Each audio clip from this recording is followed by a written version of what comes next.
What's up, everybody? Welcome back to another video. This video is going to be a little different.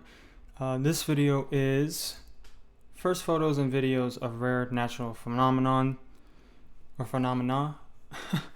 This is by Swegle Studios. I've been watching this guy for a minute now. I really enjoy his videos, and I thought we could watch one of his videos together. If you guys do enjoy this video, please give it a like, subscribe, and yeah, let's get into it. It was a stormy night over Philadelphia on September 2nd, 1882, and a man by the name of William Jennings saw it as an opportunity. Jennings was a pioneer in technical photography who often experimented with new techniques, including flash shutters and dry plates. He was particularly interested in instantaneous photography. During the storm, Jennings came up with an idea. What would happen if he set up his camera towards the thunderstorm itself, since lightning is so bright? This is always so interesting to me. People who go out and photograph or video storms. You got my respect. Could he potentially capture That a shit, photo I of it? don't know. Something that had never been done before. So he carried his big, bulky camera all the way up to the top of the roof, set it up, and waited. Suddenly, a massive lightning strike. Jennings quickly took the plate back inside, developed it, and saw this, the first ever photograph of a lightning bolt. Not only was it the first photo of lightning, it's also a pretty sweet looking lightning strike. It's a slightly rare form of fork lightning. This was a big deal. First of all, obviously people knew that lightning He took a picture of a rare lightning strike. It's existed. crazy. A lot of people had seen lightning before, The first but photo. no one really knew what it looked like. It's so fast that you're like, wait, what did I see again? I know it was like a line in the sky. Yeah. In fact, textbooks what? and various scientific Because literature. when I see lightning, I'm like, all I see is a bright light, and that's it. I don't see the characteristics of said lightning bolt. at the time did feature diagrams of lightning, but they were actually super inaccurate. They were too smooth, or they didn't branch out enough. They weren't quite the real thing. I mean, look at these old paintings featuring lightning. They kind of resemble lightning, but in reality, lightning doesn't actually look like that. But after Jennings' iconic 1882 photograph, people really began to know the true structure of lightning. Jennings continued to produce lightning photographs throughout the latter half of the 19th century, and these photographs proved to be vital for scientific research. When it comes to natural phenomena, an actual photo means everything. Picture or it didn't happen. I mean, for real though, there are actually many cases of natural phenomena where people didn't even believe it actually existed until there was photographic proof. Some natural phenomena was in the same category as like ghosts. Even tornadoes, like people were like, are tornadoes even real? Like there's some people out in Kansas that say they're real, but I've never seen it. It must be made up. But it turns out once they got photographic proof of tornadoes, people were like, okay, tornadoes are real, indeed. This happens even to this day. In fact, only a few months ago, one of the best video evidences for ball lightning came out. My thing is, like, why would somebody lie about seeing a tornado or seeing lightning? Some people, What did they even gain from experts, that? didn't believe ball lightning actually existed in nature. But after that video, people are beginning to believe. So yeah, photographic evidence is important. Video is important. And that's the topic of today's video. The very first photos and videos of different natural phenomena. We're going to talk about all sorts of things. We're going to go to space. We're going to stay in the atmosphere. We're going to talk about electrical stuff like aurora, even geological things like volcanoes and earthquakes. We're going to cover all of it in today's video. But before we get to that, have you ever sent a private message to the wrong? Get your money, brother, but I'm gonna skip this. Keep doing your thing, though. I did take a picture of, I'm guessing it's a rare phenomena. I'll put it up on screen right now. But let me know if it is a rare photo. I don't know if it is. I took that a long time ago. VPN. Thanks to Private Internet Access for sponsoring today's video. We are starting off with Chapter 1, Atmospheric Phenomena. Alright, so I know that I already mentioned lightning, but if we go back to lightning for a second, I have a confession to make. Technically, the very first photo of lightning came in 1847. It was this photo right here, captured by Thomas Martin Easterly. But this photo isn't nearly as famous as this one, so I mean, this one's technically the first photo, but this one's the first great photo.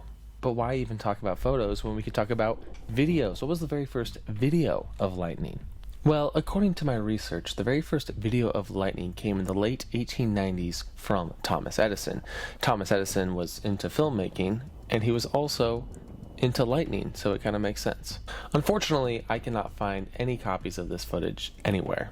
In fact, the earliest footage I could even find on the internet of lightning in general was a shot of man-made lightning from the British Pathé. Another classic atmospheric natural phenomenon is, of course, the rainbow. In order to capture a decent photo of a rainbow, you kind of need colored film. So I couldn't find any black and white photos of rainbows, plus taking a black and white photo of a rainbow doesn't really make sense. But there is a photo from 1906 of a rainbow in the Grand Canyon. This is the oldest verified photo of a rainbow in color. It was taken by Arnold Genthy. Also quite colorful is the Aurora Borealis, or Northern Lights. But we actually do have black and white photos of Aurora from the 1800s. This photo was captured by Martin Brendel in Norway. It's captured on January 5th, 1892. Only a month later, he was able to capture this photo, which is slightly more impressive. Or is that Aurora Borealis? In terms of colored photos of Aurora, well, there were probably a few in the early 1900s. You just said it wouldn't make sense. I couldn't find any. But some of the very first significant colored photos of Aurora came in 1953 in northern Canada from J.R. Ireman. And look at these photos. Oof. This one looks like a bird. You see that? It's like a bird perched on a stick or something. That's crazy. Next up is Brockenspectors, and I cannot find anything about Brockenspectors. I don't know what the first photo of a Brockenspector is. By the way, a Brockenspector is a type of glory around your shadow that you can see sometimes if your shadow's being casted down on some clouds. Happens a lot to planes, actually, but if you're like on the edge of the clouds, you can kind of see like a ghostly figure. Kind of a creepy natural phenomenon. But I could not find any early first photos of this. There are lots of sketches, though, which are pretty interesting. Scratch that, I actually did find an image of a Brockenspector from 1933 that does claim to be the first ever image of the natural phenomenon. It's a pretty eerie image. It's kind of sketch looking. This was taken in Germany, and the author is unknown. It might actually be the first photo of a Brockenspector. Who knows? Either way, this is a really old photo of one. Moving on to the rainbow's less famous cousin, the sundog. And I love sundogs. Sundogs are sweet. And we're not just talking about sundogs. We're also going to talk about halos and other arcs and stuff like that. Similar to the Brockenspector, I couldn't find a verified first photo of a sundog. Some of these phenomena I have never seen. But there is this painting from 1535. Apparently back in 1535 there was some ridiculous halo arcs sun display up in the sky, and they made this painting of it. So technically not a photo, but pretty cool. Similar to the sun pillar is the green flash, the elusive green flash. Now this is one of those natural phenomenons that people weren't 100% sure was actually real until they had a photo of it. And they didn't capture a good photo of it until 1925. It was a black and white image, but it still proved that they did indeed exist. This was captured by L. Radeau, featured in the magazine La Nature. But since we're talking about green flashes, keyword green, which is a color, we should probably talk about colored photography. And the very first colored photo of a green flash was in 1960 at the Vatican Observatory. So this was, wait, does this happen captured by... does this happen when the sun is setting and then a green flash happens above it or by it? DKJ O'Connell. There have actually been a few natural phenomena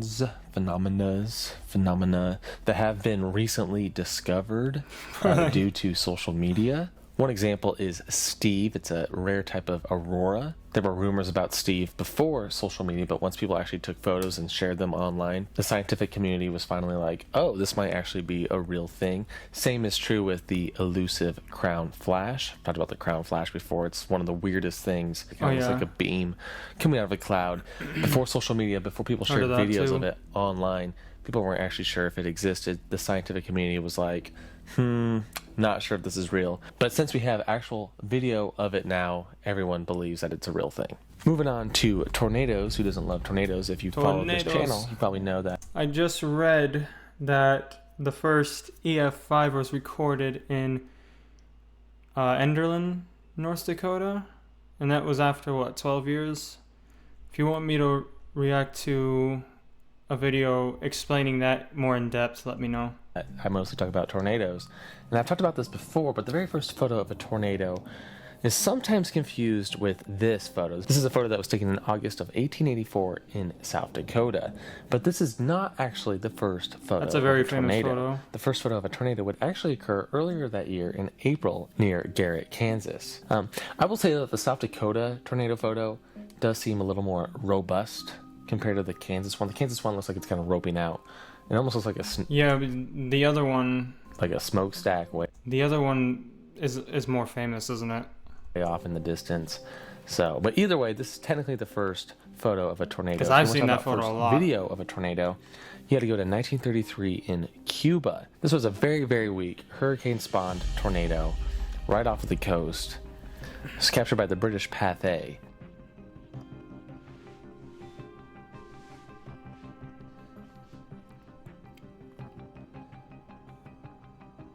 A pretty interesting video, but if you want to find the best decent video of a tornado, you have to go all the way to the 1950s. John Gosson of Corn, Oklahoma captured this motion picture of a tornado in 1951. Since there wasn't really any video of tornadoes at all, this video right here was used all the time in like safety videos and random informational videos.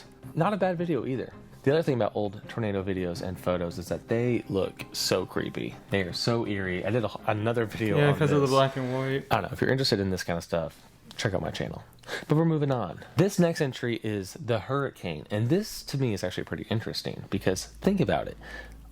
If you're in a hurricane, you're on the ground. So, you're going to capture a couple of clouds in front of you? No. If you want to see the whole structure of a hurricane, you got to be in space.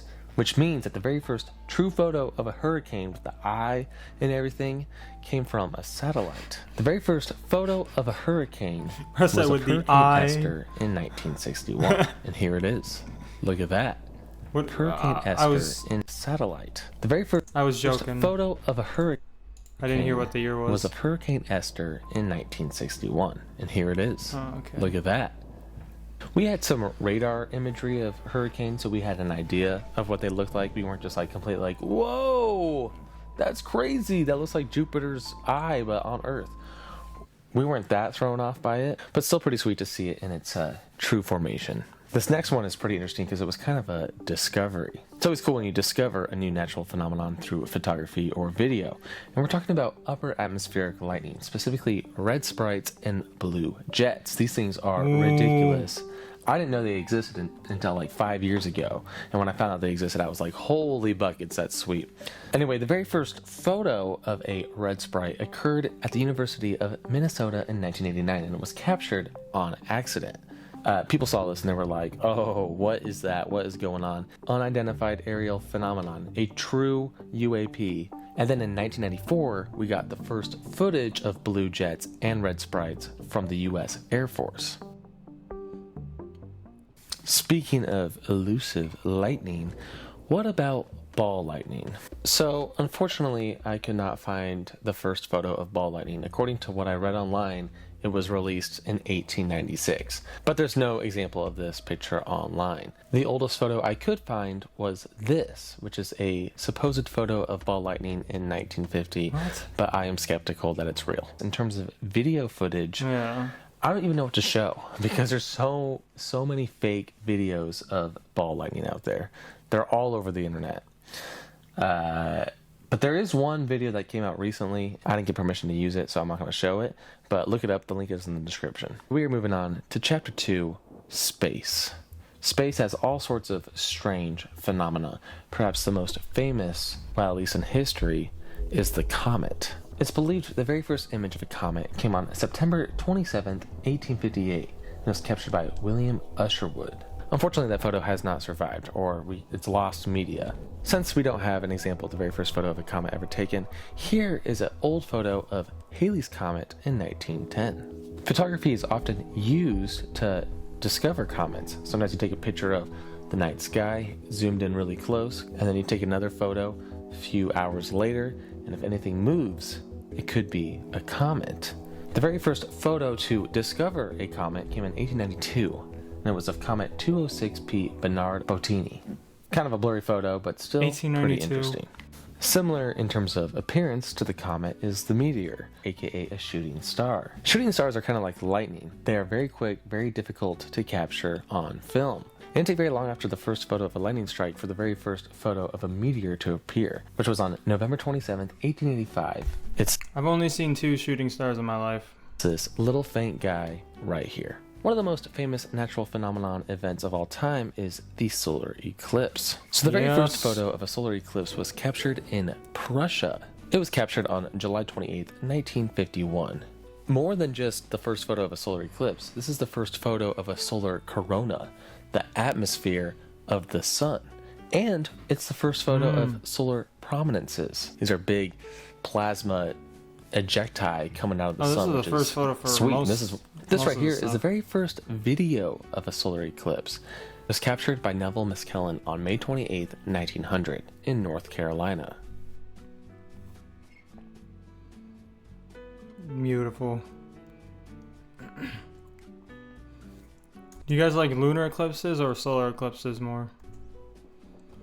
I actually do want to spend some time talking about impact craters because it took the invention of photography and airplanes, aerial photography, to actually confirm the existence of many of these throughout our entire globe. One great example is the Wolf Creek crater in Australia. This had been known by the natives for a long time. This little they didn't know it was an impact crater, but it was a special site. But it wasn't until aerial photography in the 1940s that scientists were like, wait a second, what is that thing? That looks like an impact crater. And indeed, it is an impact crater. But speaking of impact events, one of the craziest natural phenomena, the lightning, jeez, scared me. One of the craziest natural phenomenons ever captured via photography impact craters was is so a comet crazy. impacting Jupiter in 1994. This is the first and only time such an event has been captured on film. I'm of course talking about comet Shoemaker Levy 9 impacting the surface of Jupiter. This comet was a actually big broke impact up into too. several smaller pieces. That had to be a big impact for you to see that. And then each one of these pieces bombarded the surface of Jupiter. We even have an image of the atmospheric fireball. This might be the largest explosion, if we're not talking about like supernovas, but this might be one of the largest explosions ever documented. Not only did we capture the fireball, we also captured the massive scars on the surface of Jupiter, and these are massive. I mean, these are Earth-size holes in Jupiter's atmosphere. Insane. Anyway, we're going to go back to planet Earth with Chapter 3, Geology. And we're going to start off with volcanoes. What's the first photo of a volcanic eruption? There's a little bit of controversy. No one's exactly sure. Some people say that it could be this photo captured in the 1880s. There's also this photo captured in 1855 by Hugo Stagenwald. It's the earliest known photograph of Hawaii's most prominent volcano. Kind of looks like a few lava fields. But I am not interested in photos. I'm interested in video when it comes to volcanoes because you really want to capture the big boom. There is footage of Vesuvius erupting in 1906, but it's not the greatest footage. It's very brief, and it doesn't really show that big boom event, just kind of shows some debris being expelled from the side of the mountain. But if we move forward to 1915 with Mount Lassen in California, we actually have record volcanic eruptions. They got balls, some bro. pretty decent video footage of it erupting. Check it out.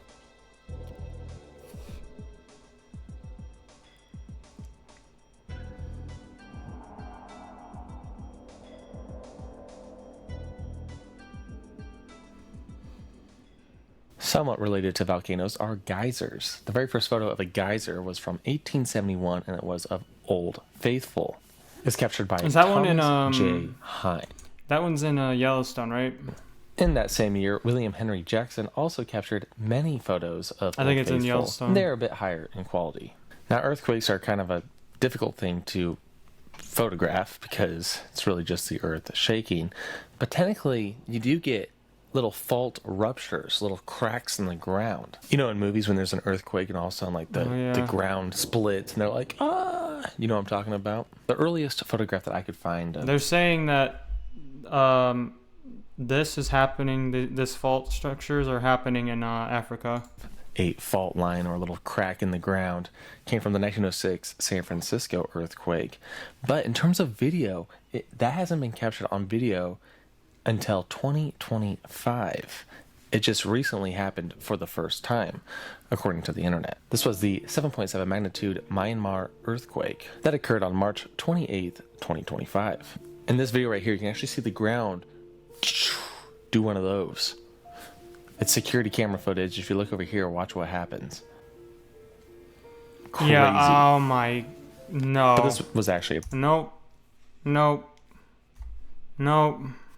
pretty tragic event that led to 6,000 fatalities. So I don't mean to sound too excited about it, but this was the I'm not first time excited. that I'm not excited about it. Look at the ground such an event had been moving. documented. I want to move on. Excited about it, but this was the first time that such an event had been documented. I want to move on to fire, Earthquakes specifically are crazy, fire man. tornadoes, because fire tornadoes were rumored So to have dangerous. existed. With some major fire events, Earthquakes, I feel like, are one of the most deadly things because the whole ground beneath you can move. of the 1800s, there were rumors that a fire whirl, a huge fire tornado, formed in the middle of the city or wherever this fire event was taking place. Now, no one knew for sure if this actually existed. That is until 2003 when Tom Bates captured one on film near Mount Airwang in Australia. I did not get permission to use the footage, but I'll link it in the description. Not only did this footage capture the first fire tornado on video, it also captured the first flashover event. This is an insane Was this in event California? where all of a sudden, like, hundreds of acres are just burned at once, like within like less than a second, because like an inflow of oxygen kind of comes in and all of a sudden, and it lights up. Also in that video. When it comes to tsunamis, one of the very first documented photo of a tsunami wave coming ashore was captured on April 1st, 1946 in Hilo, Hawaii. The tsunami was caused by a massive 8.1 magnitude earthquake near Alaska, and the tsunami itself resulted in 170 fatalities. This photo is actually a pretty iconic image. I mean, it is pretty frightening. There's a massive wave approaching the town and everyone is running for their lives. But this photo has become so famous that some of the individuals in the photo have actually been identified, specifically the identity of this man right here. Why is this guy smiling? He looks like he's smiling. Same with the guy that he's pointing out. Here, which was Why actually y'all a bit of a smiling? mystery until A big wave of water is coming at you guys. You're 2002. It's like, People bro, wanted to know, did this run. individual survive the tsunami? And I'm happy to say yes. The man's name is George Wong, and he now lives on the mainland. The way the identity of this man was discovered was he saw himself in a documentary. Apparently they were watching a documentary on the event, and him and his wife were just chilling watching it, and all of a sudden this photo came up and he was like, yo, that's me, and he called the museum to let them know that that was him. Finally, I do want to briefly mention hydrothermal vents. These are those black smoke looking things at the bottom of the ocean. These black smoker hydrothermal vents were discovered in 1979 by a scientific crew on the submarine Alvin. The expedition was led by Fred Spice and Ken McDonald. But with that, we conclude today's video. What natural phenomena We're events just not gonna get into that. did I miss Okay. that you would put in the video? I'd like to I hear in thought, the comments I thought there was gonna be more in that. below. Please like the video if you liked it. Quick reminder, stay safe. All right, y'all. That was actually, like I said, I've always enjoyed Swegle Studios videos. This one I enjoyed, like many of his other videos. But yeah, if you guys did enjoy this video, actually, before I do the outro, which natural phenomenon or disaster are you scared of the most, or you take seriously? I mean, you should take all of them seriously, but what is one that you are scared of? But yeah, let me know in the comments below. And yeah, I'll see you guys in the next one. Peace out.